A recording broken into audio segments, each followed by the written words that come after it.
तो परीक्षित ने गर्भ में ही माता के पेट में ही चतुर्भुजी नारायण के दर्शन कर लिए थे और उसी की परीक्षा हर मनुष्य में परीक्षा करते रहते थे। इसीलिए परीक्षा करते करते उनका नाम परीक्षित हुआ था।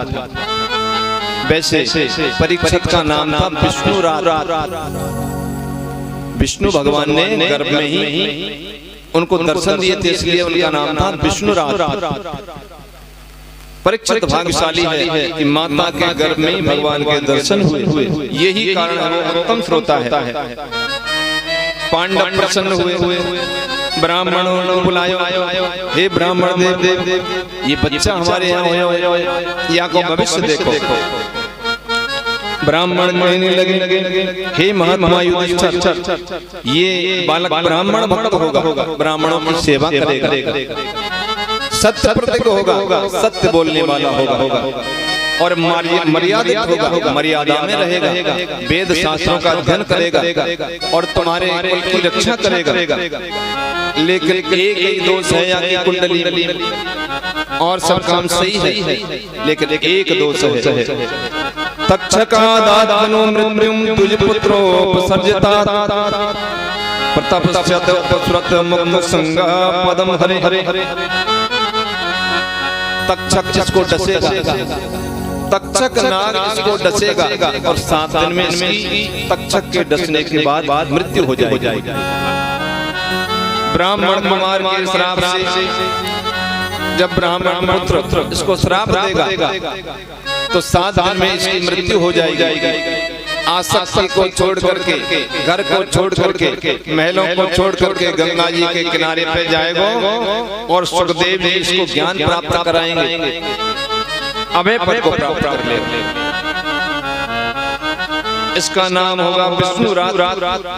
परीक्षित नाम से प्रसिद्ध होगा, इसको सब लोग परीक्षित कहेंगे। इस तरह परीक्षित का जन्म हुआ और परीक्षित बड़े होने लगे और सयाने हो गए हैं। अब विदुर जो कि पांडवों के भाई थे, ऋषि के द्वारा उनका दासी के पुत्र के रूप में जन्म हुआ था विदुर जी का। सूत जी महाराज कहते हैं, विदुर तीर्थ यात्रायां मैत्रेय्य दातनुगतिं ज्ञात्वा गाधासितपुरं तया प्राप्त विवेकसुतः। विदुर जी मैत्रेयी जी से आत्मज्ञान प्राप्त करने आए हैं और धृतराष्ट्र से आकर के मिले हैं, उनको उपदेश दिया है। महाभारत हो गया, दुर्योधन मारा गया और हस्तिनापुर में महात्मा युधिष्ठिर राज्य करते हैं। परीक्षित का जन्म हो गया, परीक्षित बड़े हो रहे हैं। विदुर जी हस्तिनापुर में आए हैं, उन्होंने सुना कि महाभारत के युद्ध में सब कुछ यानी अच्छा हुआ, सब ठीक हुआ। युधिष्ठिर राजा हुए हैं, केवल गांधारी और धृतराष्ट्र 2 मुट्ठी भर खाने के लिए पड़े हुए हैं। विदुर जी ने आकर के धृतराष्ट्र से कहा, भैया अब तुम्हें क्या चाहिए? चुपचाप कह रहे, तुमने तो पांडवों को मारने के लिए बहुत कुकर्म किए थे ना, जैसा दुर्योधन कहता था वैसा ही करते थे। तुमने बार-बार प्रयास किया कि किसी भी तरह से पांडवों को मार दे दुर्योधन, लेकिन भगवान की उनके ऊपर कृपा थी, जो कि आज भी वो जीवित है और राजा हैं और महाभारत का युद्ध जीत गए। अब तुम यहाँ पड़े हुए हैं। अरे भीमसेन को तूने जहर देने के लिए मारने को कहा था, जहर दे के भीम को मार दो और जहर दे भी दिया था, लेकिन भीम फिर भी बच गया। जिस भीम को तुमने जहर देने को कहा था, आज उसी भीम के घर में मीठे लड्डू खा रहे हैं, तुम्हें शर्म नहीं लगती? उन्हीं पांडवों के घर पर रह रहे हैं। लेकिन धृतराष्ट्र कह रहे हैं, भैया मेरे भतीजे बहुत अच्छे हैं, मेरी बड़ी सेवा करें। लेकिन विदुर जी कहने लगे, तुम्हारे भतीजे तो ऐसे ही रहेंगे, तुम्हारी खूब सेवा करेंगे, क्योंकि वो तो भगवान के भक्त हैं और कुछ दिन बाद तुम्हें राज सिंहासन पर भी बिठा देंगे। लेकिन मैं तुमसे सत्य कहता हूँ, मृत्यु के काले काले बादल तुम्हारे सिर पर आ गए। मैं देख रहा हूँ मृत्यु की छाया तुम्हारे सर पर है। कुछ दिन में तुम्हें मृत्यु उठा करके ले जाएगी। तब क्या करोगे? मृत्यु नहीं आए उससे पहले पहले अपना काम बना लेना चाहिए। भैया ये ऐश आराम बहुत भोगत लिया, छोड़ घर और मेरे साथ में चल चल चल ये निजेवा विपन्नो अयम प्राणे पियतमेरुषि जनातुमुच्चेते कुमतान्यर्घनादिवी या स्वकात् परतो जात नरवेद आत्मवान् हृदि कृत्वा हरिं गेहात् प्रमृजेत् नरोत्तमम्। अब आप ये मोह छोड़ दीजिए, तुम्हारे सिर पे काल मंडरा रहा है। निकट काल जब आवत साईं मति भ्रम होए तुम्हारी नाई। भैया अब मृत्यु निकट आ रही है, इस घर को छोड़ दो। पर क्या करे जाए?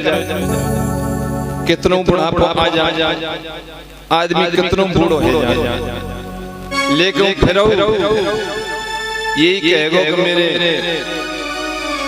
नाती है, नाती को ब्याह देख जाऊं। फिर पंती है गयो, पंती को ब्याह है और वो है जाए और मैं बैठो ही रहूं। या आस में तो रहे कि मैं अपने परिवार को फलता फूलता देखता रहूं। लेकिन ये विचार नहीं करता है कि ये परिवार है तो ये कोई पूछने वाला नहीं रहेगा, तेरी सब अपेक्षा करेंगे। तो पानी को मांगेगा तो पानी देने वाला नहीं होई, और तू यही मोह में यही ममता में फंसो भयो। अरे थोड़ी बहुत देर भगवान की माला लेके राम राम राम राम जपा कर ये है जीवन का असली उद्देश्य। अब जाके बेटान की शादी है, बेटी की शादी है, और माँ बाप का फर्ज तो यही पूरा हो जाए। कहाँ तक बच्चा पढ़ा दो, लिखा दो, धंधे ते लगा दो, नौकरी लगा दो, ब्याह कर दो, ये हमारा फर्ज पूरा है।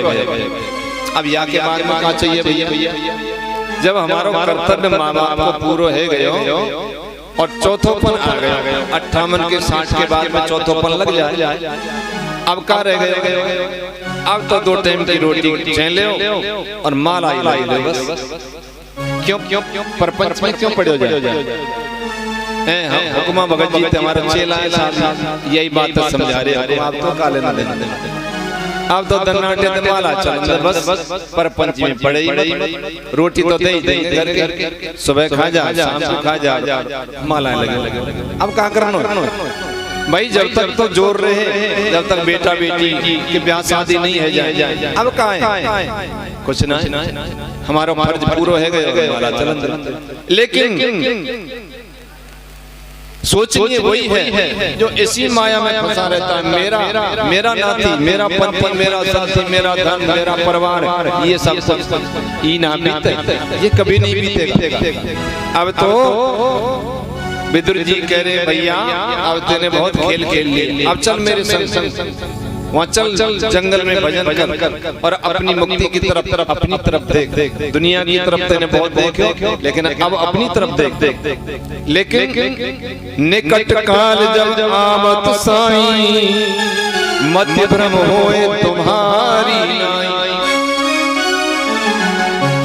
सब यही भ्रम में पड़ जाए कि मैं नहीं मर बेमार, मैं नहीं मर बूढ़ो आदमी धर्मियों के मैं मरनो नहीं चाहिए, चाहे कितनों दुख पा रहे हो, कितनों दुखी है रहे। अरे बुढ़ापा है, चले जा तो चले जा, क्यों दुख पावे? सब काम तो है। विदुर जी ने उपदेश दिया भैया अब तो भगवान की भक्ति कर ले भगवान की भक्ति दिल से जरा, और जिंदगानी का कोई भरोसा नहीं। धोखा देकर जवानी चली जाएगी, ये जवानी सदैव ऐसी थोड़ी रहेगी, बुढ़ापा तो आनो जरूर आवे। धोखा देकर जवानी चली जाएगी और इस दीवानी का कोई भरोसा नहीं। आनी जानी है दौलत न विश्वास कर। आज हमारे पास पैसा है, कोई गारंटी नहीं है कि पैसा हमारे रहे, गले पैसा हमारे खाकपति है, यहाँ की कोई गारंटी नहीं है। ये आनी जानी है, काउदना कोई पैसा मारो है जाए, काउदना कोई कंगाल है जाए, ये तो ऐसे ही चलता रहे। आनी जानी है दौलत न विश्वास कर और एक ठिकाने पर जालिम ये रहती नहीं।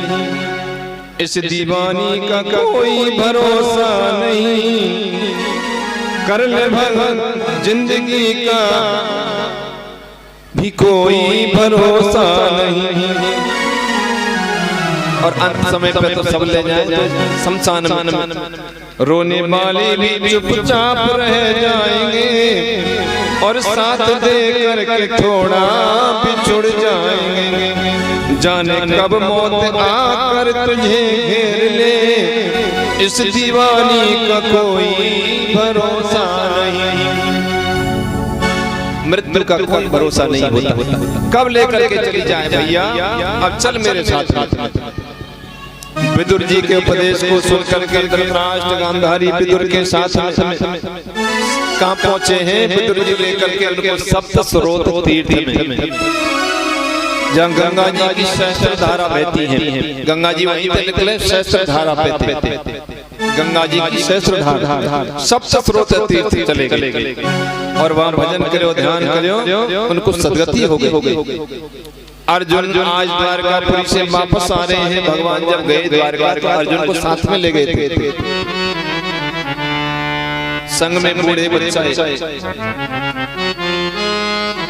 अर्जुन के साथ में क्या घटना घटित हुई। जैसे ही भगवान को छोड़ करके द्वारका में आए, रास्ते में चलते आ रहे हैं, स्त्रियां बच्चे उनके साथ में हैं। भीलों ने अर्जुन पर आक्रमण कर दिया। आज वही गांडीवधारी अर्जुन भीलों से हार गए, भीलों ने उनको लूट लिया। तद्वै समासर्थे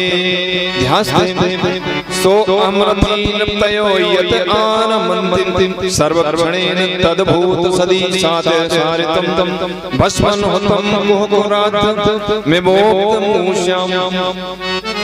अर्जुन कह रहे वही मेरा गांडीव धनुष, वही मेरे बाण हैं, वही मैं अर्जुन हूँ। मुझे बिना श्री कृष्ण के आज भीलों ने लूट लिया। अर्जुन का अहंकार दूर हो गया। अर्जुन कहता था कि मेरे समान कोई महारथी नहीं है, आज भीलों ने अर्जुन को लूट लिया। वापस आए हैं अर्जुन, भगवान ने स्वधाम गमन किया, यदुवंश का संहार हो गया। इस बात को सुनकर के धर्मराज युधिष्ठिर और पांचों भैया उन्होंने परीक्षित को राज सिंहासन पर बिठाया और भाइयों से उत्तर दिशा की तरफ चल दिए, स्वर्ग की तरफ चल दिए। तद्ध्यानोदतया भक्त्या घिषणा परिमरि तस्मिन् नारायण पदे एकांतमतयो गतिमतिम। अपने हृदय में भगवान श्री कृष्ण के चरण कमलों को धारण किया और द्रौपदी सहित विशुद्ध अंतःकरण से स्वर्ग की प्राप्ति कर ली। पहले द्रौपदी गल गई, हिमालय में जाके गले ना पांडव, सबरे पांडव गल गए द्रौपदी सहित लेकर युधिष्ठिर सदैव स्वर्ग को चले गए थे। इनके साथ में कुत्ता था, कुत्ते को भी साथ में ले गए थे। कुत्ता धर्मराज का स्वरूप था। सदैव युधिष्ठिर स्वर्ग में गए थे। पांडवों को सदगति प्राप्त हो गई। पांडव सच्चे भगवान के भक्त थे, केवल भगवान श्री कृष्ण पर ही आधारित रहते थे। हमारे तो सब कुछ श्री कृष्ण हैं। हे प्रभु, आप ही हमारे सर्वस्व हैं। और दुर्योधन ने अधर्म का सहारा लिया, पांडवों ने लिया धर्म का सहारा, भगवान श्री कृष्ण का आसरा। आज पांडव सुखी हो गए। पाप का अंत बड़ा दुखदाई होता है और पुण्य का अंत सुखदाई होता है। जिसने पुण्य कर्म किया है, शुभ कर्म किया है, भगवान की भक्ति की है, उसका अंत सुखदाई होता है। क्यों क्यों क्यों भैया?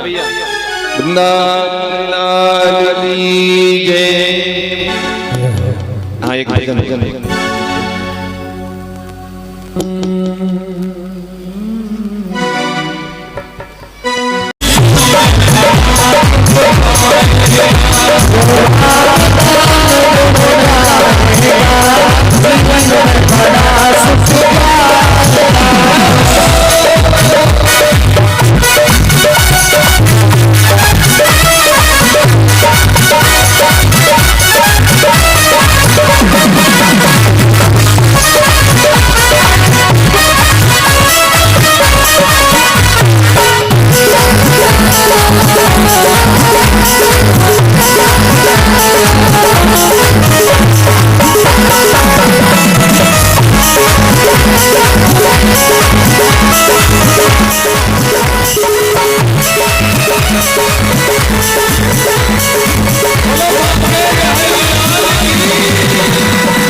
चल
पुत्री इरावती से अपना विवाह किया।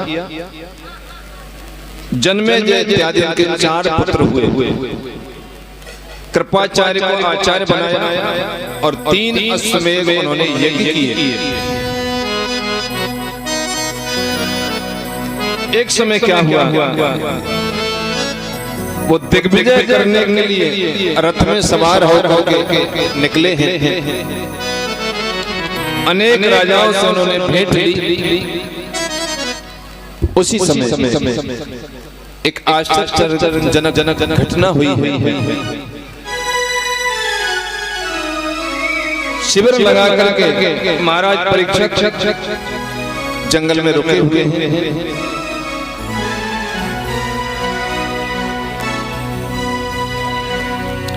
निज गृहे कलिंगद विजयो क्वचित् नपुलिंग धर्म सूत्रम ग्रंथम गोमिथुनम पदा। क्या देखा? शूद्र के रूप में कलयुग राजा का भेष धारण करके गाय और बैल के जोड़े को ठोकरों से पीट रहा है, ठोकरों से मार रहा है। बैल है धर्म का स्वरूप और गाय है पृथ्वी का स्वरूप। ये धर्म के 4 मुख्य चरण हैं। जब सतयुग था तो कलयुग 4 पावंते खड़े हो, 4 पैर से हैं। धर्म के 4 तत्व, एक है सत्य, तप, पवित्रता और दान। जब ये चारों थे तो सतयुग था और त्रेता आया तो 3 पग रह गए। सत्य हट गए, तप, पवित्रता और दान, ये त्रेता हुआ। उसके बाद द्वापर, यानी द्वा माने 2 और पैर माने उनके 2 पैर रह गए, केवल पवित्रता और दान। इनके सहारे द्वापर और कलयुग एक कलयुग, यानी दानम एकम कलयुग। कलयुग में क्या रहेगा शेष? केवल दान। श्रद्धा से किया हुआ दान करेगा कल्याण।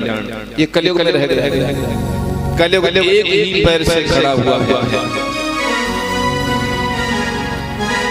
गाय को पीट रहा है, बैल को सता रहा है। कलयुग में धर्मनिष्ठ ही सताए जाते हैं। जो सज्जन होता है, धर्मनिष्ठ होता है, ईमानदार होता है।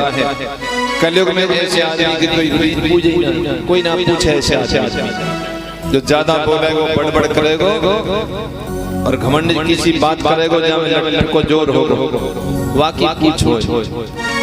गुणवान की, धार्मिक व्यक्ति की कोई नहीं पूछता है। अच्छे लोग, शरीफ लोगों को कोई पूछ नहीं होती।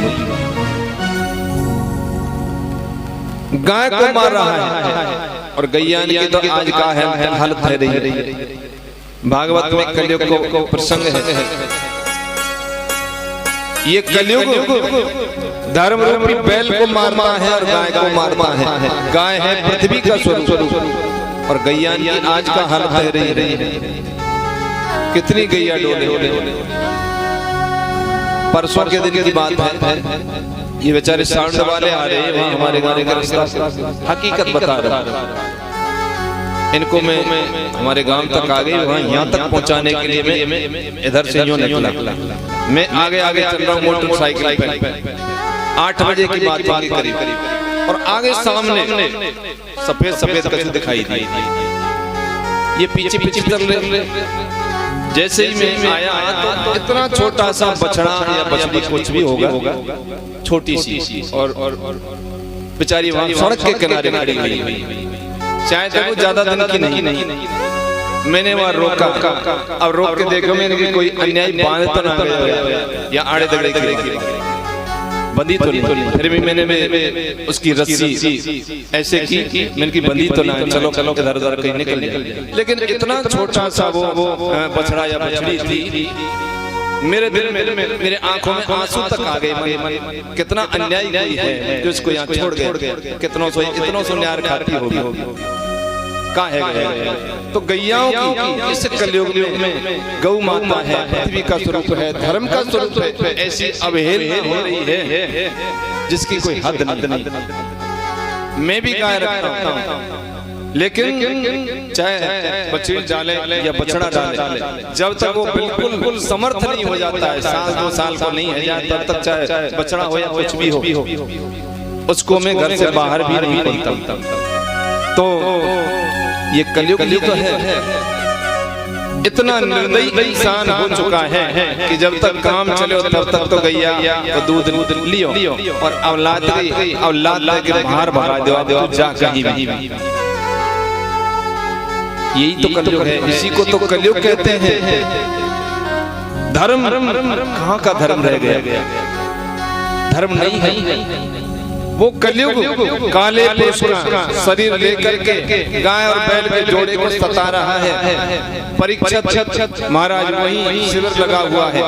परीक्षित ने तलवार लेकर के उस कलयुग को मारना चाहा। दुष्ट तू गाय बैल को सता रहा है, तुझे मारूं। शूद्र के रूप में कलयुग राजा का भेष धारण किए हुए हैं।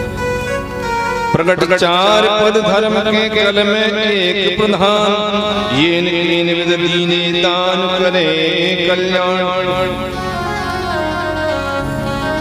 धर्म कहे कहते हैं, धर्म संस्कृत के धम धातु से बना है और इसका अर्थ होता है धारण करना, मर्यादा को धारण करना ही धर्म है। रामायण में धर्म के अनेक लक्षण बताए गए हैं। धर्म दूसर सत्य समाना, आगम निगम पुराण बखाना। सत्य के यानी धर्म दूसर सत्य समाना, सत्य के समान दूसरा कोई और धर्म नहीं है। और रामायण में बताया यही सम अधिक धर्म नहीं दूजा, सादर सास ससुर पद पूजा। ये भी रामायण में है, ये भी धर्म है। यही ते अधिक धर्म नहीं दूजा, मैया बहनों के लिए है। यही ते अधिक धर्म नहीं दूजा, सादर सास ससुर पद पूजा। लेकिन एक स्त्री पुरुष एक जोड़ा कहीं पर रहता है, अपने घर से दूर काउ सिटी में, शहर में रहते हैं। अब एक दिन पति पे फोन आया और पति बतला रहे, पत्नी वहीं सुन रही है। तो पति कह रहा है ठीक है मम्मी ठीक है, आप यहाँ आ जाओ, हम आपकी परवरिश करेंगे। अब मम्मी जाने कौन सी बतला, कौन सी मम्मी? अब बाकी पत्नी आंख निकाल के बोली, काकई तुम्हारी मम्मी यहाँ नहीं आ जानी चाहिए, मैं नहीं रख पाऊंगी, चाहे बुला ले, मैं निकाल मैं भगा लड़। अब पति ने कही ठीक है मम्मी आप आ जाओ, सब सुविधा कर देंगे, वहाँ परेशानी है, मैं तुम्हारी सब दवाई गोली सब करा दूंगा। अब पत्नी करे अरे फिर करें तुम आ जाओ, अरे हमरे परेशानी आ जाएगी। अब पति बोले तो ले बात कर ले, तू नहीं कर। अब हेलो मम्मी, हाँ बेटा। अब जब आवाज सुनी तो पति की मम्मी नहीं, वो तो पत्नी की मम्मी। अब ये तो चक्कर पर गए, पति की मम्मी तो ना आनी चाहिए, मेरी मम्मी आ जाओ। ठीक है मम्मी तुम आ जाओ। सास ससुर की अवहेलना, ये कैसा धर्म? अपनी मम्मी तो मम्मी है और सास तो मम्मी है ही नहीं। यही ते अधिक धर्म नहीं दूजा, सादर सास ससुर पद पूजा। इस धर्म से बड़ा और कोई स्त्रियों के लिए धर्म नहीं है। जिसने अपने सास ससुर की पूजा कर ली वो वास्तव में धर्म पालन कर रही है। मैया तो ये धर्म है, ये धारण करना, मर्यादा को धारण करना, अच्छी बातों को धारण करना, संस्कार को अपनाना, उपदेश को धारण करना, ये धर्म है। इसीलिए सत्यम शौचम दया शांति त्याग संतोष आर्जवम समोदमस्तपा साम्य तितिक्षो प्रति ज्ञानम वृद्धि ऐश्वर्यम शौर्यम तेजो बलम स्मृति स्वातंत्रम कौशलम कांति धैर्यम मानवमेव च प्रागल्भ्यम प्रसन्नशीलम सह ओजो बलम गंभीरम शौर्यम आस्तिक्यम कीर्तिमानो अनहंति। धर्म के हैं ये लक्षण। कौन कौन से लक्षण हैं? धर्म के 39 लक्षण भागवत में बताए गए। जो इन 39 लक्षणों को धारण करता है वो धार्मिक है। कौन कौन से हैं? पहली बात है सत्य। पहला धर्म है सत्य, मन से वचन से कर्म से सत्य का पालन करना। दूसरा है पवित्रता।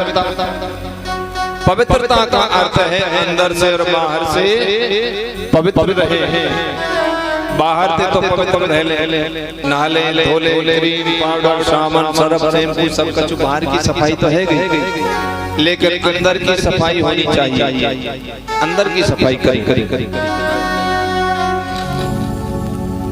दूसरा धर्म है पवित्रता। तीसरा है दया। हमारे अंदर दया होनी चाहिए। दया का अर्थ मान लो हम काउते बुरो भलो कह ले तो चले, हम तो कह सके, लेकिन कोई हमते बुरो भलो कह ले तो कितना बुरो लगे ना। हमते कोई बुरो के गाली दे तो बुरो लगे, पर हम काउ को गाली दे तो भाई बुरो लगे तो होगा ना। इसलिए दया भाव होना चाहिए कि जैसा बर्ताव हम दूसरों से अपने लिए चाहते हैं ऐसा ही बर्ताव हम दूसरे से करें, जाते उनको सुख मिले, संतोष मिले, हमारी बड़ाई करें। तीसरा है जीव मात्र पर दया। सब जीवों पर दया करनी चाहिए, जैसे हमारी चोट लगे दूसरे जीवन को लगे। चौथा है क्षमा। हमारे अंदर क्षमा भावना होनी चाहिए। और इनकी व्याख्या करें तो 7 सनातन धर्म के लक्षण में बतावे में लगे तो गिनती करके बता दें। सत्य, पवित्रता, दया, क्षमा, त्याग, संतोष, सरलता, समदम, तप, समता, तितिक्षा, उपरति, शास्त्राचार, ज्ञान, वैराग्य, ऐश्वर्य, वीरता, तेज, बल, स्मृति, स्वतंत्रता, कौशल, शांति, धैर्य, कोमलता, निर्भीकता, विनयशील, साहस, उत्साह, बल, सौभाग्य, गंभीरता, स्थिरता, आस्तिकता, कीर्ति, गौरव और निरहंकारता। ये हुए 39। इन 39 गुणों को जो धारण करता है उसे कहते हैं धार्मिक मनुष्य।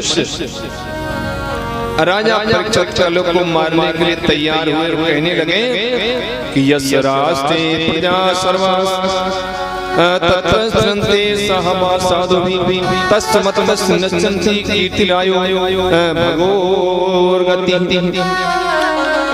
जिस राजा के राज्य में दुष्टों के उपद्रव से सारी प्रजा त्रस्त रहती है, प्रजा दुखी रहती है, उस मत वाले राजा की कीर्ति भी मिटती है, ऐश्वर्य मिटता है और परलोक भी नष्ट होता है।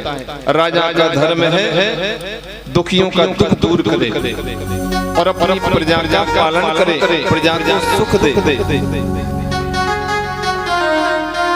जैसे ही महाराज परीक्षित तलवार लेकर के कलयुग की तरफ झपटे हैं, कलयुग भगवान यानी महाराज परीक्षित के चरणों में आकर के गिर गए, राजा के चरणों को छुआ। जैसे ही कलयुग ने राजा के पैरों को छुआ, वैसे ही महाराज परीक्षित के मन में कलयुग ने जगह बना ली।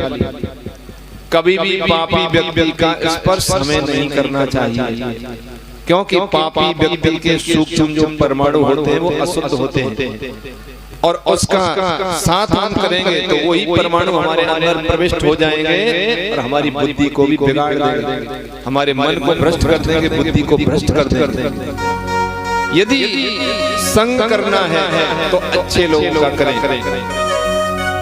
श्रेष्ठ पुरुषों के परमाणु शुद्ध होते हैं, पापी लोगों के परमाणु अशुद्ध होते हैं। इसलिए कहा गया है कि पापी के घर का कभी भी भोजन पानी नहीं पीना चाहिए। जैसो खाएंगे अन्न और वैसे ही है जाए मन। यही कारण है, ये बिल्कुल सत्य बात है। परीक्षित राजा के चरण छुए हैं कलयुग ने, और कलयुग ने उसके हृदय में जगह बना दी। और परीक्षित कह रहे हैं भैया ठीक है तेरी मृत्यु में नहीं करूंगा, और तो को रहबे को 4 जगह में दे रहे हैं। कौन कौन सी हैं? द्यूतम पानम स्त्रिया सुना यत्न धर्म चतुर्विध, जहां जुआ खेलो जाए ऐसी जगह पे तेरा निवास होगा, बुरी जगह। जहां मद्यपान किया जाता होगा, जहाँ घर में दारू पी जाती होगी, ऐसे घर में कलयुग का निवास होगा। और जहाँ कलयुग आ जाए वहाँ सर्वनाश कर दे, सत्यानाश उड़ा दे, मन दूषित, बुद्धि खराब, घर के परेशान, बैरवानी परेशान। लेकिन तो जिस घर में मद्यपान किया जाता होगा, ऐसे घर में कलयुग आ जाएगा और पूरे परिवार को परेशान कर देगा। चौथा निवास है स्त्री संग, जहाँ वेश्यावृत्ति होती है, ऐसी जगह पे कलयुग का निवास होता है। और चौथी जगह है हिंसा, जहाँ घर में लड़ाई झगड़ा हो, सास को बहू को आपस में, भैया भैया को आपस में, पिता पुत्र को आपस में, यानी परिवार में जहाँ घर में लड़ाई झगड़ा हो तो हो, ऐसे घर में कलयुग प्रचंड रूप से रहे। जिस घर में सब घर वाले परिवार वाले प्रेम से रहते हैं, और तो जहाँ प्रेम वहाँ आप हैं। जिस घर में प्रेम है, ऐसे घर में तो भगवान का निवास रहता है, लक्ष्मी जी की कृपा बनी रहे। और जहाँ घर में लड़ाई झगड़ो होए, ऐसे घर में तो अलक्ष्मी कलयुग निवास करे, उस परिवार को दुखी कर देता है। तो अब बताओ हमें घर में प्यार प्रेम से रहना चाहिए या लड़ाई झगड़े करके रहना चाहिए? भाई घर में रहे तो सब परिवार वाले प्रेम से रहे, तब तो उन्नति होगी, विकास होगा, सुख संपत्ति हमारे घर में आवेगी। और यदि आपस में मनमुटाव होएगा, सास बहू ते ना बोले, बहू सास ते ना बोले, बाप बेटा ते ना बोले, बेटा बाप ते ना बोले, बाप बेटा की ना बोले, जहाँ घर में ऐसा माहौल होएगा, वह घर में तो कलयुग जरूर आवेगा और तबाह कर देगा, बुद्धि खराब कर देगा। ये 4 चीज कलयुग के लिए दी हैं। अब कलयुग प्रार्थना कर रहे हैं, हे भगवान आपने तो सब बुरी बुरी जगह मुझको दे दे, कोई बढ़िया अच्छी सी जगह तो होनी चाहिए। राजा परीक्षित कह रहे हैं ततो मदम कामम रजो वैरम च पंचमम, 5वीं जगह तो कूदो। 5वीं जगह कौन सी दई है? सुवर्ण, यानी कि धन में तेरा निवास होगा। अनीति के द्वारा लाया गया घर में धन बुद्धि को बिगाड़ देता है। यदि शुद्ध कमाई होगी तो कलयुग हमारे घर में नहीं आएगा। और यदि हमने अनीति से, बेईमानी से, अनैतिक तरीके से धन को कमाया, तो वो अनीति का कमाया हुआ धन हमारी बुद्धि को भ्रष्ट कर देगा। परीक्षित कह रहे भैया तेरा निवास सोने में होए, धन दौलत में होए। घर में जितना धन आवे ना सब पवित्र नहीं हो। कोई पैसा कोई से घर से आ रहा हो, कोई पैसा कोई के हाथ में है क्या आ रहा हो, कोई पुण्यात्मा के हाथ में आ रहा हो, और कोई पापी के हाथ से हमारे घर में पैसा आ रहा है। पूरा शुद्ध नहीं होता है। धन की शुद्धि करने के लिए यदि हमें धन शुद्ध करना है तो धन को परमात्मा के किसी न किसी काम में अवश्य लगाते रहना चाहिए, इससे धन की शुद्धि होती है। गिरिराज जी की परिक्रमा को चले जाओ, 100-500 रुपया तो खर्च ही जाए। महीना में एक नियम बना ले कि एक बार गिरिराज जी की परिक्रमा देनी ही देनी है। कछु खर्चा हुआ जाए थोड़ा बहुत, और गिरिराज जी की परिक्रमा हुआ जाए। यानी अपने धन में से कुछ ना कुछ भगवान के लिए, भगवान के नाम पे हमें जरूर निकालते रहना चाहिए, तो धन की शुद्धि होती है। मंदिर में कोई चीज की कमी हो, झाड़ू नहीं हो झाड़ू डाल दो, बाल्टी नहीं हो बाल्टी डाल दो, कोई चीज की कमी हो डाल दो। धन भी गया और भगवान के यानी दान भी हो गया और भगवान के काम में चीज आ गई। तो ऐसी चीजों में अपने धन को थोड़ा थोड़ा थोड़ा थोड़ा निकालते रहे। का गरीब को कोई तंगी हो, ले भैया 100-200 रुपये ले, तेरा काम चला और बातें कोई तगादा नहीं, दे ना दे तो मैंने तो दान कर। किसी गरीब की कन्या का विवाह हो, ऐसी जगह पर अपने धन में से कुछ अंश लगा दे तो बहुत अच्छी जगह पे हमारा पैसा जाएगा, क्योंकि दान करने से धन की शुद्धि होती है। तो ये 5 जगह बताई है। अब 5वीं जगह मिलकर के कलयुग प्रसन्न हो गया कि अब तो मैं परीक्षित के घर में भी प्रवेश कर जाऊंगा, परीक्षित के घर में भी मैं जा सकता हूं, क्योंकि धन दौलत में मेरा निवास हो गया है। क्या हुआ? एकदा धनुर्वद्यम विचरण मृगयम बने मृगानुगता शांता चोदितस्तो भयं। एक बार राजा परीक्षित उसने क्या काम किया? अपने बूढ़े बड़े अपने दादा के पुराने जो खजाने भरे हुए उनके किवाड़ खोले। देखूं कि मेरे दादाजी मेरे लिए क्या छोड़ करके गए हैं। एक पेटी खोल के देखी और एक पेटी में बहुत सुंदर सोने का मुकुट है। वो मुकुट है जरासंध राजा का।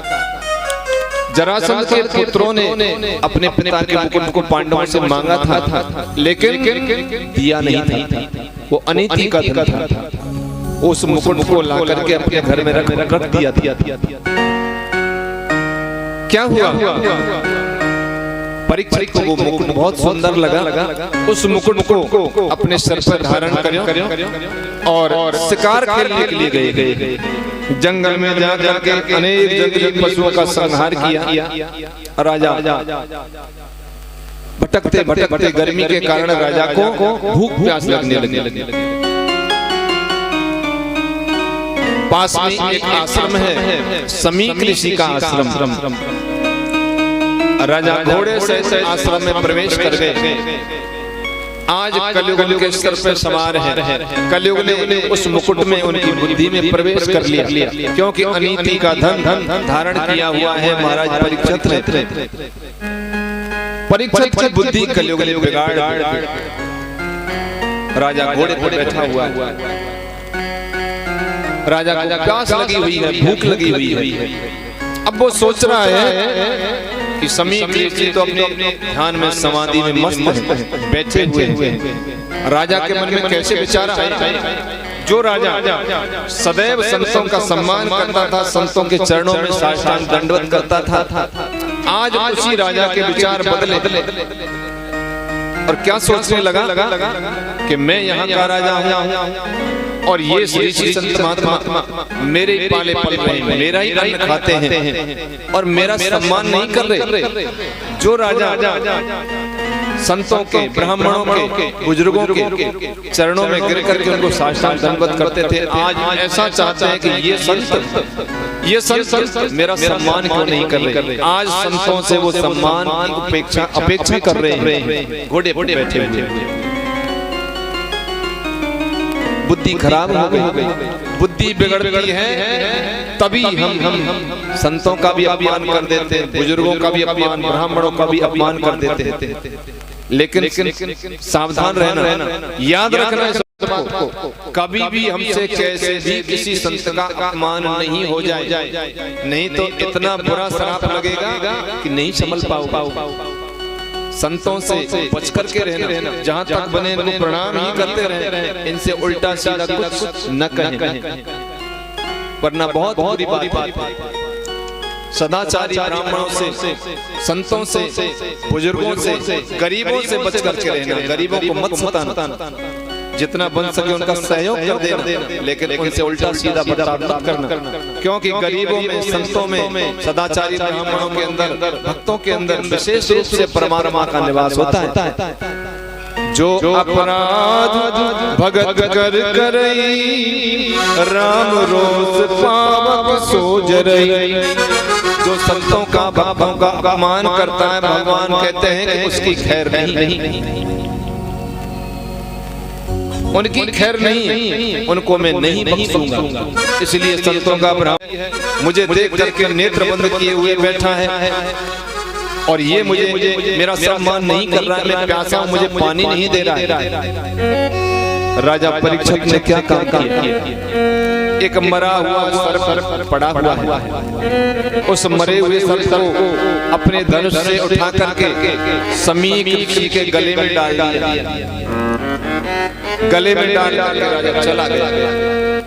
पास में ऋषियों के बच्चे खेल रहे हैं। बच्चों ने आकर के समीक ऋषि के पुत्र सरंगी से कहा, सरंगी तुम्हारे पिता के गले में मरा हुआ सर्प डाल करके राजा परीक्षित चला गया। सरंगी ने आकर के देखा है, ब्रह्म तेज जागृत हुआ। समीक ऋषि के पुत्र सरंगी को राजा के ऐसे कुकृत्य को देख करके क्रोध आया। क्रोध में आकर के हाथ में जल लेकर के राजा परीक्षित को श्राप दिया है। इति ललित मर्यादा तक्षक सप्तमो महन दंतति इसमें कुलांगार जोदते में तद्रुवम। हे कुलांगार राजा परीक्षित, तुमने मेरे पिता का अपमान करके मर्यादा का उल्लंघन किया है, इसलिए मैं तुझे श्राप देता हूँ कि आज से 7वें दिन तुझे तक्षक नाग डसेगा और तेरी 7 दिन में मृत्यु हो जाएगी। 7वें दिन तेरी मृत्यु हो जाएगी। राजा परीक्षित ने आकर के अपना मुकुट उतारा। मुकुट उतारते ही कलियुग का प्रभाव दूर हुआ। राजा परीक्षित को होश आया, भयंकर भूल मैंने कर दी। आज मैंने पाप किया है। ऋषि कुमार के द्वारा दिए गए श्राप का जब पता चला तो राजा ने श्राप को शीश पर चढ़ा लिया। आज ये मुझे श्राप नहीं लगा, ये मुझे मेरे लिए वरदान है। ऋषि कुमार ने मेरे साथ बहुत अच्छा किया है। मैंने यानी पाप किया है, बहुत बड़ा पाप किया है, श्रेष्ठ संत का अपमान किया है, मेरी खैर नहीं। राजा ने सोचा अच्छा हुआ मेरे लिए पाप की सजा मिल गई, मैं अपराधी हूँ। इति विवचिद्य सा पांडवेया प्रायो विवेशं प्रति विष्णु पदम दद्यो मुकुंदाम घ्रिमन्य भावो मुनिव्रतो मग्न समस्त संगः। भगवान श्री कृष्ण की चरण सेवा को सर्वोप्रिय मान करके आमरण अनशन व्रत लेकर के गंगा जी के किनारे पर चले गए। महल को छोड़ दिया, रानियों को छोड़ दिया, परिवार को छोड़ दिया, सब कुछ छोड़ करके सबकी आसक्ति त्याग करके अनन्य भाव से श्री कृष्ण भगवान के चरणों का ध्यान करने लगे। आज परीक्षित राजा नहीं है, आज वो राजऋषि हो गए हैं। सब कुछ त्याग करके जब अकेले जंगल में चले जाएं तो समझो वो राजऋषि हो गए। बड़े बड़े ऋषि उन्होंने जब ये बात जानी तो अत्रि, वशिष्ठ, भृगु, अंगरा, व्यास आदि बिना यानी बुलाए ही परीक्षित महाराज से मिलने के लिए आए। राजा ने कहा कि मैंने पवित्र संत के गले में मरा हुआ सर्प डाला है, मैंने अपराध किया है,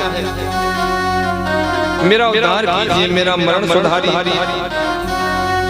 सबसे पूछ रहे हैं कि जिसकी मृत्यु निकट हो उसे क्या करना चाहिए या नहीं करना चाहिए। ततश्च विप्रच्छे परिश्रममप्राप्ति सर्वात्मना म्रियमाणस्य कैकं शुद्धमजं तत्र अमृतराभियुक्तः। आप बताइए सबके लिए थोड़े समय में मरने वाले पुरुषों के लिए अंत काल में क्या करना चाहिए, किसका ध्यान करें, किसका भजन करें, कौन सा कर्म करें, कौन सा कर्म छोड़ दें। 7 दिन में मेरी मृत्यु होने वाली है, आप कोई उपाय बताइए। म्रियमाण एक शब्द आया है, म्रियमाण, ये संस्कृत का शब्द है। तो म्रियमाण किसे कहते हैं? म्रियमाण का अर्थ होता है कि जल्दी मरने वाला और मरने के बाद यानी आज के बाद में कोई भी पाप को नहीं करेगा। म्रियमाण पुरुष उसे कहते हैं सब कुछ त्याग दे और सारी आसक्ति को त्याग करके बैठ जाए और भगवान से अपना तार जोड़ दे, दुनियादारी से अपना मोह खत्म कर दे, केवल भगवान के लिए ही बैठ जाए। न खाने की चिंता, न पीने की चिंता, कोई चिंता नहीं। उसे कहते हैं म्रियमाण पुरुष। आज के बाद में चाहे मेरी जिंदगी कितनी भी हो, मैं संसार की तरफ ध्यान नहीं दूंगा, चाहे मेरी मृत्यु कभी भी हो जाए, लेकिन मैं केवल परमात्मा का हो गया। अब ना मेरा कोई घर का है, ना परिवार है, ना मेरा कोई धन है, ना दौलत है। ऐसे पुरुष आज महाराज परीक्षित बैठ गए, उनका सब कुछ उन्होंने त्याग कर दिया। मेरा कोई नहीं है, 7 दिन में मैं मरूंगा। अब मुझे परमात्मा की प्राप्ति कैसे हो? अब मैं क्या करूं? मेरा कर्तव्य क्या है? हमें भी सोचना चाहिए। 7 ही दिन में सबकी मृत्यु होती है, 7 ही बार है और 7 ही दिन में सबको जन्म भयो और 7 ही दिन में मर जाएंगे। ये भागवत की समाधि भाषा है। 7 ही बार तो है, रविवार, सोमवार, मंगल, बुध, गुरु, शुक्र, शनि। 7 ही दिन में तो संसार की उत्पत्ति हुई है, सबने जन्म लिया और 7 ही दिन में मर जाएंगे। अब 7 दिन में हमें रहना कैसे चाहिए? रविवार, देखिए एक बार का महत्व। रविवार को इतवार भी कहते हैं। इतवार माने हैं विश्वास, इतवार कहते हैं विश्वास। परमात्मा पर विश्वास होना चाहिए, परमात्मा है, अवश्य है, और हम उनका भजन करें तो वो हमारी अवश्य सुनेंगे। परमात्मा पर विश्वास। सोमवार यानी सुमति, हम अपनी बुद्धि को सुधारें। ये 2 काम हो जाएंगे। यदि परमात्मा पर विश्वास करेंगे, परमात्मा का काम करेंगे, भजन करेंगे, तो हमारी बुद्धि शुद्ध होगी। और तीसरा बार कौन सा? मंगल। भगवान का भजन करेंगे, मन बुद्धि शुद्ध होंगे तो मंगल ही मंगल होंगे, सुख ही सुख हमें मिलेंगे। बुद्ध, इतना करने से हम विवेकवान हो जाएंगे, बुद्धिमान हो जाएंगे। उसके बाद में है गुरुवार। जब इतना काम हम कर लेंगे तो गुरु की, हमारे सदगुरु की हमारे ऊपर विशेष कृपा हो जाएगी, सब पूरा आशीर्वाद हमें प्राप्त होगा। गुरुवार और शुक्रवार यानी कि सुख। जब इतना हो जाएगा तो हमें जीवन का वास्तविक सुख प्राप्त होगा। और अगला बार है शनिवार। शनि का अर्थ है अरिष्ट, दुख, संकट। इतना काम हम कर लेंगे तो कोई भी संकट हमें व्यथित नहीं करेगा, कोई भी आपत्ति हमारे ऊपर नहीं आएगी। 7 बारों में इस तरह से जीना चाहिए। आज परीक्षित महाराज के पास में 7 दिन है। अब मान लीजिए हमसे कोई कह दे भैया तू 7 दिन में मर जाएगा। एक ऐसे चेला जाए गुरु के पास में,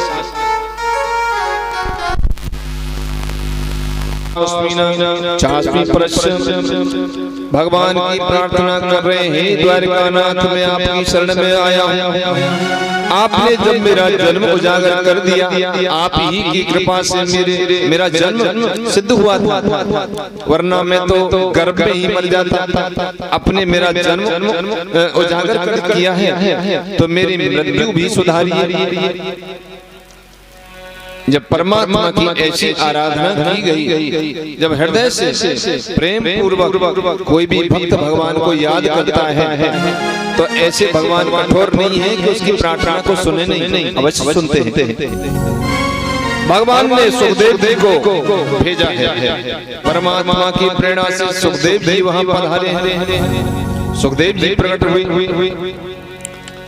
तमद्वे अष्टवर्ष सुकुमार पाद करोहम सकपोलगात चारवायताक्षोन्न सतुल्य कर्ण शुभ्रवालकं मुषुजात कण्ठं निगूढ़ जंतुं प्रतुं तुंग वक्षसा मावर्तनाविभि बल बल कदरम दिगंबरम मक्तबकीर्णम केशम प्रलम्बाहं स्वमरोरसाभं।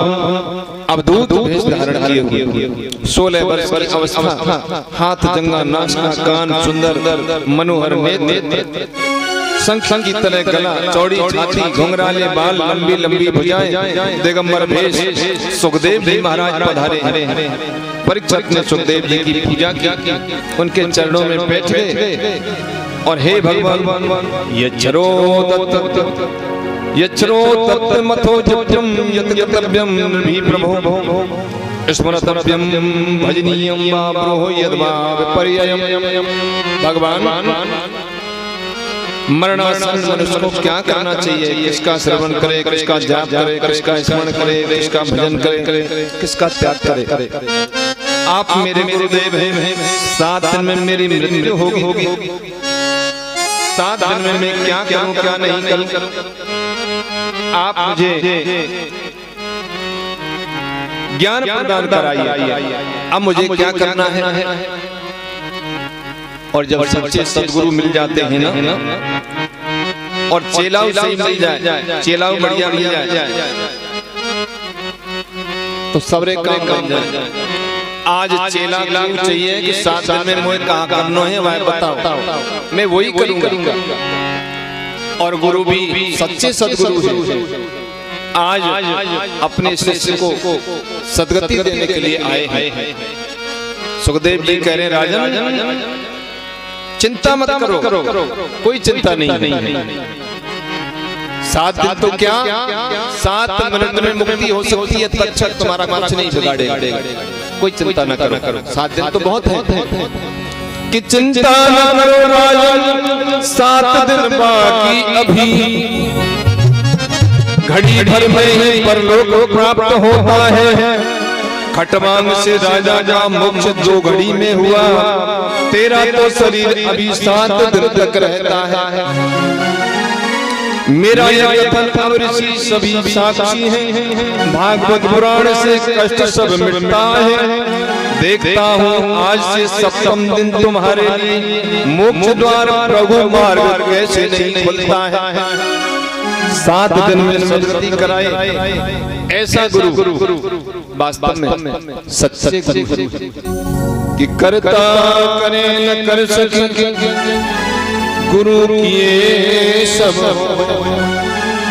7 दीप 9 खंड में, गुरु से बड़ा कोई। सारे तीर्थ धाम आपके चरणों में, हे गुरुदेव प्रणाम आपके चरणों में।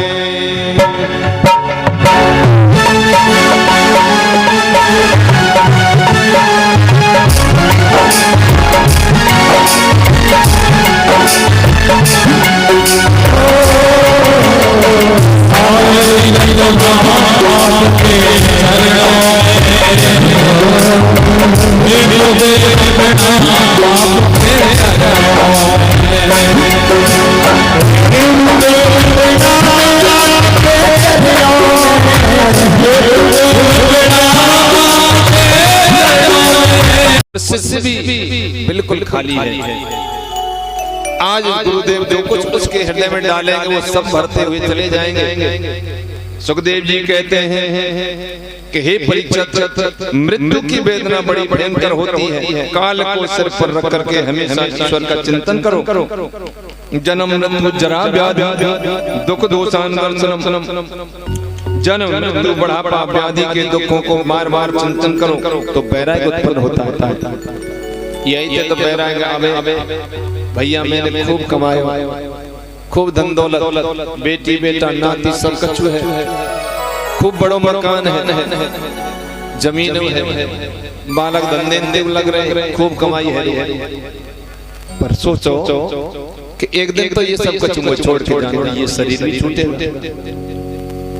अब यहाँ जब हम विचार करते हैं कि जब ये छूटेगा हम मरेंगे ही, ये शरीर जाने वाला है, ये धन दौलत ये सब कुछ हमसे बिछोड़ने वाला है, तो काय को चिपके हुए हैं धन दौलत से। ना कोई बेटा अपना, ना कोई बेटी अपनी, सब अपने अपने बदले चुकवे आए हिसाब किताब। एक बेटा तो ऐसा होए मैया बाप की खूब सेवा करे, एक बेटा होए ब्याह और न्यारो है गए, एक बेटा तो लड़ाई लड़े मैया बाप ने दुखी करबे को। ये पहले जन्म के सब हिसाब किताब चुकवे को। हमें कोई रिश्तेदार का कुछ नहीं, ना कोई बेटा बेटी कुछ नहीं है। ये सब अपने हिसाब चुकता करबे को, बराबर करबे को। कोई पहले जन्म को हमारा शत्रु हो वो हमें तुम देवे को आपका बेटा बन। पहले जन्म में हम गाँव कहते उधार लेके 1-2 लाख रुपया लेके मर गए हो, वो अपनी उधार चुक गए। एक तेली के बैल को दृष्टांत मात्र 14 रुपया काऊ को बाप लेके मर गए, दिए नहीं वहाँ को बेटा कहीं बड़ा यानी बड़ा व्यापारी अच्छा दौलत वाला एक दिन वहां आया अपने पैतृक गांव में। क्यों आया? क्योंकि उसके पिताजी ने उसके सपने में कहा था भैया तू तो मौज मस्ती ले रहे हो, पर मैं यहाँ कोलू का बैल फलाने तेली के यहाँ मुझे मुक्त करा करके ले चलो। 14 रुपये लिए भैया मैंने अब तेली पे दिए नहीं। अब यहाँ बैल बन करके मैं आके हिसाब किताब चुका रहा हूँ, पर चुकवे में नहीं आ रहे 14 रुपये। वो सेठ जी वहीं आए, पतो पूछो भैया फलाने तेली को घर कहाँ है? वहीं गई भैया ये बैल उधर ले 14 रुपया और ज्यादा ले, 14 से ले 14 लाख ले बैल ले आए। बैल लेके आए हैं और सामने ही जा जगह पे वाने लिए। जैसे वो बैल वाले जगह पे आया और तुरंत वो प्राण निकल गए और वो बैल की मुक्ति है। बेटा ने चुकाया होगा। तो ये हिसाब किताब सब बराबर करने के लिए नाते रिश्तेदार जितने भी हैं, कोई दुखी करे हमें, कोई सुखी करे, ऐसे ही चलते रहे। ये संसार सागर है, कोई अपना नहीं। विचार करना चाहिए कि मैं एक दिन मरूंगा, अब जब जाऊंगा तो मेरे पास में कछु होएगा, सब यहीं छोड़ जाऊं। ये घर रह जाएगा, जमीन जायदाद, मेरा शरीर भी यहीं जल करके भस्म हो जाएगा। जाएगो तो अप्रोप करे हो पुण्य कर्म। हमने कितनो पुण्य करे हो, कितनो धर्म करे हो, कितने भगवान को भजन परिक्रमा कहा करे हो, वो संग संग जाएगा। तो आज सुखदेव जी कह रहे भैया जन्म मृत्यु बुढ़ापा व्याधि ये बार बार आते रहेंगे, बार बार हमारा जन्म होगा, बार बार हमारी मृत्यु होगी और जब जबते हैं होती आ रही है। कितने परिवार छोड़ के चले आए मर के, और कितने ने अब या वो छोड़ के जाएंगे, आगे फिर परिवार बसाएंगे, फिर कितने ने छोड़ेंगे, कितने हमारे लिए रोए, कितने के लिए हम रोए। ये तो चक्र है, ऐसे ही चलता आ रहा है और या कोई पार नहीं। निद्रया हि अजेनतम व्यवसायेन समयः देवाचार्ते ह्यराजन कुटुंब भरणेन। मनु की आयु निद्रा और विलास में गुजर जाती है, धन प्राप्ति पर पालन में सारा जीवन गुजर जाता है। इसीलिए विचार करके वैराग्य धारण करो और दुनिया में रहो। और दुनिया में भी कैसे रहे? जैसे कमल का फूल पानी में रहता है, लेकिन पानी से फिर भी अलग है। रहो संसार में तो पानी और कमल की तरह। जैसे पानी में कमल रहे, लेकिन पानी से बिल्कुल अलग। कमल के फूल तो बाहर निकालो, एक बूंद भी पानी उस पर नहीं लगे। ऐसे रहना है।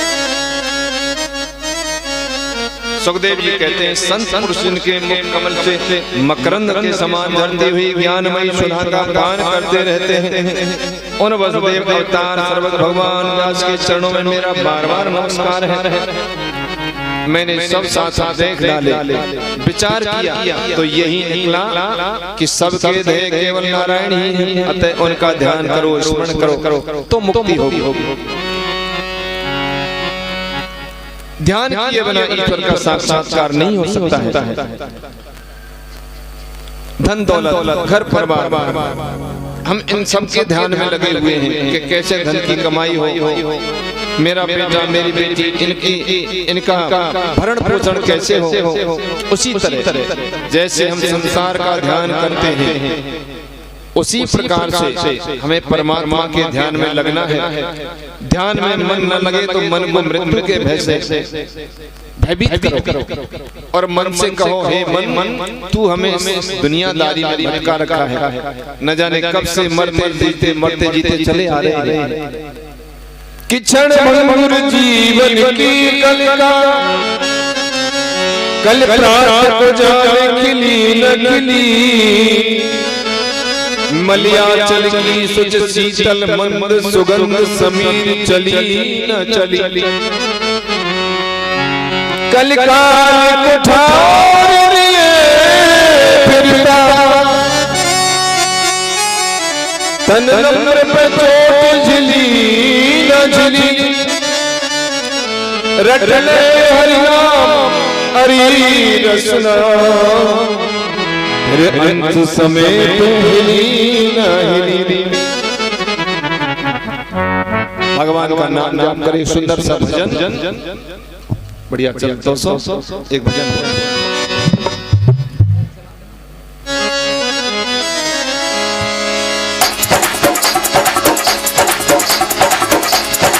बोलिए बाबा के हरि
विभिन्न आख्यानों से युक्त कथाएं, इस कथा ये 7वां लक्षण है, 7वीं खासियत। और 8वां है निरोध। भगवान योग निद्रा स्वीकार करके शयन करते हैं इस जीव का अपनी उपाधियों के साथ यानी उसमें लीन हो जाना। ये 8वां लक्षण है, यानी सृष्टि को उत्पन्न किया और उसका पालन पोषण किया और अपने में ही सारी सृष्टि को समाहित करके योग निद्रा में सो गए। ये 8वां जिस तत्व से प्रकाशित होती है वो परब्रह्म ही आश्रय है, उसे परमात्मा कहते हैं। ये 10 लक्षण है। एवमेतत्परा पृष्ठो मैत्रेयो भगवान् किल छत्रावण प्रविष्टेन तत्त्वा स्वगृहे मध्यमत्। राजन, जो प्रश्न तुम करते हो वैसे प्रश्न विदुर जी ने मैत्रेय जी से पूछे थे। विदुर जी के घर बिना निमंत्रण के भगवान उनके घर आए थे। उस प्रसंग की बात मैं पहले बताता हूं। धृतराष्ट्र ने पांडवों को लाक्षागृह में जला देने का प्रयत्न किया था, तो विदुर जी ने धृतराष्ट्र को कई बार समझाया, लेकिन धृतराष्ट्र ने एक नहीं सुनी। अपनी पत्नी सुलभा के साथ समृद्ध घर का त्याग करके विदुर जी जंगल में चले गए। इधर भगवान श्री कृष्ण कौरव और पांडवों का मेल कराने के लिए, उनका आपस में प्रेम कराने के लिए कि भैया लड़ाई झगड़े मत करो और संधि कर ले, प्रेम कर लो। भगवान श्री कृष्ण गए, लेकिन दुर्योधन ने स्पष्ट कह दिया कि सुई की नोक के बराबर जगह भी मैं पांडवों को नहीं दूंगा। युद्ध करने के लिए तैयार युद्ध कर सकता हूँ, लेकिन मैं पांडवों को भगवान कह रहे भैया 5 गांव ही दे दे, 5 गांव मात्र, और कछु नहीं चाहिए। पांडव तो संतोषी हैं, इतने में मान जाए। लेकिन अहंकारी दुर्योधन, घटी दुर्योधन कह रहा है कि मैं सुई की नोक के बराबर जमीन भी उनको नहीं दूंगा, युद्ध कर सकता हूँ। भगवान कौरव पांडवों में संधि कराने के प्रयास में असफल रहे। धृतराष्ट्र कह रहे हैं भगवान आप ये भैया की जगह क्यों पड़ रहे हैं? चलो तुम्हारे लिए 56 भोग तैयार है, चलो महल में अंदर भोजन करो। लेकिन भगवान कह रहे हैं कि जिस घर में मेरे भक्त ध्रुव का सम्मान नहीं, भक्त विदुर का सम्मान नहीं किया जाता है, ऐसे घर में मैं कभी भी भोजन नहीं करूंगा, क्योंकि पापी के घर का अन्न खाने से किसी की बुद्धि नष्ट हो सकती है। मैं तेरे घर का एक टुकड़ा भी नहीं खाऊंगा। आज भगवान विदुर जी के घर आए हैं और विदुर के घर जाकर के भगवान ने दरवाजा खटखटाया। विदुर जी कहीं जंगल में गए हैं, कदली वन में। विदुर जी घर में, विदुरानी आज घर में है। दरवाजा खुला तो देखा भगवान खड़े हुए हैं। विदुरानी ने भगवान को देखा, अपने आपे को भूल गई। भगवान आए हैं। आज विदुरानी भगवान की परम भक्त भगवान को लाई है, भगवान की तरफ निहार रही है, वो अपने बस में नहीं रही। भगवान को देखते उसे ऐसा भी भान नहीं रहा कि भगवान मेरे घर आए हैं, कुछ बिछा करके भगवान को आसन दे दूं। भगवान ने स्वयं ही अपने आप आसन बिछाया है। भगवान बैठ गए, कहने लगे चाची जी मुझे भूख लगी है। आज स्वयं भगवान कह रहे हैं, भगवान कह रहे हैं कि मुझे भूख लगी। परमात्मा को कभी भूख नहीं लगती, वो हम तुम सबको खिलाने वाला है, भला उसको भूख लग सकती है? कभी नहीं। भक्त की भावना को देख करके भगवान को भूख लग गया।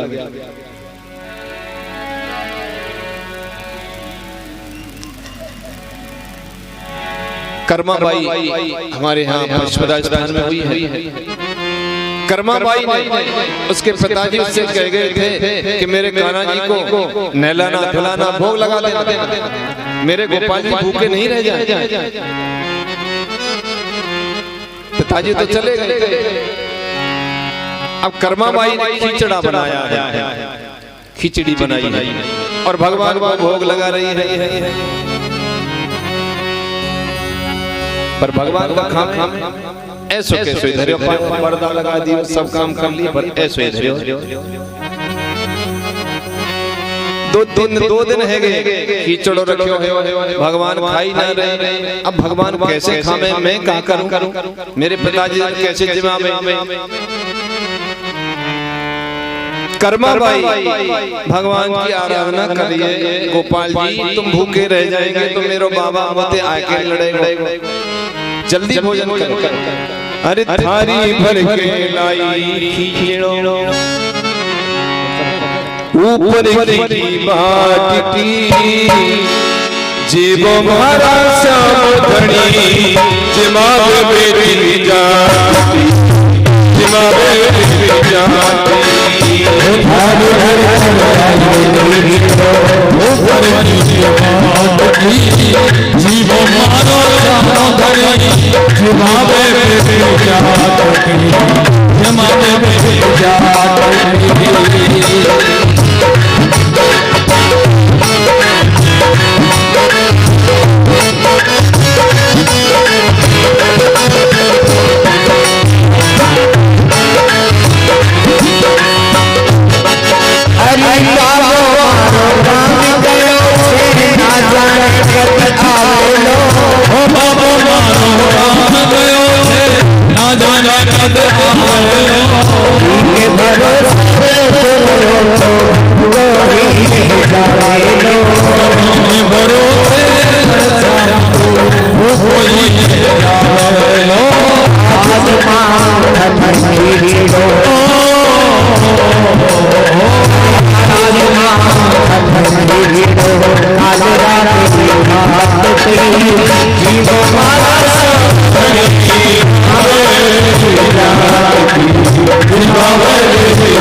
कि ना हम वसामि वैकुंठे योगिनां हृदयेन च मद्भक्ता यत्र गायन्ति तत्र तिष्ठामि नारद। हे नारद, न तो मैं वैकुंठ में रहता हूँ, न मैं योगियों के हृदय में रहता हूँ। मेरे भक्त जहाँ प्रेम से मुझे बुलाते हैं मैं वहाँ दौड़ा दौड़ा चला जाता हूँ। आज विदुरानी के घर बिना बुलाए भगवान श्री कृष्ण आए। विदुरानी के पास में कुछ नहीं है, सब्जी रखी हुई है, भगवान उसी सब्जी को लेकर के अपने हाथों से खाने लगे। साग विदुर घर खाए, केला केला छील छील के भगवान की तरफ देख रही है, भावावेश में अपने शरीर की शुद्ध बुद्ध भूले हुई है विदुरानी। सुलभा केला छील रही है, छिलका है, भगवान को पकड़ा दे और खावे की गिरिवा फेंक दे। भगवान बड़े बड़े प्रेम से खा रहे। विदुर जी आए और देखो हैं सुलभा ये क्या कर रही है, छिलका दे रही है भगवान। अब भगवान कह रहे विदुर जी तुमने मेरा सारा काम खराब कर दिया। मुझे किसी वस्तु की अपेक्षा नहीं है, मुझे तो प्रेम की अपेक्षा है। प्रेम से मेरा पेट भरने वाला था और तुमने मुझे भूखा ही छोड़ दिया। मैं जैसा चलना था वैसा ही चलने दो। मेरा भक्त प्रेम से मुझे कुछ भी खिलाए, मुझे वही स्वीकार है। मुझे अनेक 56 भोग 36 व्यंजन उनकी आवश्यकता नहीं है, मुझे तो प्रेम की आवश्यकता है। 3 दिन की खट्टी छाछ भगवान पी जाए, गोपी पिए, और वह छाछ के ऊपर नचावे वाली गई है गोपी, तो नाचना पड़े तब जाके 3 दिन की खट्टी छाछ भगवान को दे। ऐसे भगवान भाव के भूखे, प्रेम के भूखे हैं। अहंकार पूर्वक धन दौलत से भगवान को प्रसन्न नहीं किया जा सकता। भगवान को प्रसन्न करने का तरीका है प्रेम। जब प्रेम से भगवान के प्रेम में परिपूर्ण हमारा हृदय हो जाएगा, और जब भगवान के लिए हमारे शरीर में रोमांच उत्पन्न होगा, हमारे शरीर से, हमारी आंखों से भगवान के लिए जिस दिन आंसू गिर जाएंगे, तब समझो कि हम भगवान के लिए कुछ कर रहे हैं। जैसे दुनिया के लिए हम रोते हैं, एक दिन भगवान के लिए भी रो करके दिखाओ। नहीं रोए, क्योंकि भगवान से लगाव ही नहीं है। लगाव है दुनिया से। दुनिया की कोई भी कमी हो जाती है, कोई भी कुछ भी हो जाता है, रोने लग जाते हैं। इतना प्रेम दुनिया से करते हैं, उससे ज्यादा प्रेम भगवान से करो। थोड़ा ही कर लो। दुनिया के लिए बहुत दिन रोए हैं, एक दिन भगवान के लिए रो करके बताओ तो समझो भगवान के जो सच्चे भक्त होते हैं ना, भगवान के लिए रोते हैं। इतना प्रेम भगवान से करते हैं। तो दुर्योधन की 56 भोगों को छोड़ करके भगवान ने आकर के विदुरानी के घर केले के छिलके खाए। धन्य है भगवान और धन्य है उनके भक्त और धन्य है भक्ति। भगवान दुर्योधन के 56 भोगों को छोड़ करके विदुर के घर आए और प्रेम के वशीभूत होकर के विदुरानी के घर के छिलके खाए। सबसे ऊंची प्रेम सगाई, ये प्रेम ही तो है। प्रेम ही संसार में सार वस्तु है और प्रेम ही भगवान का स्वरूप है।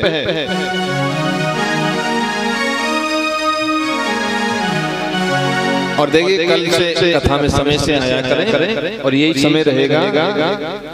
अब बज गए 4:15 और 4:30 बजे तक।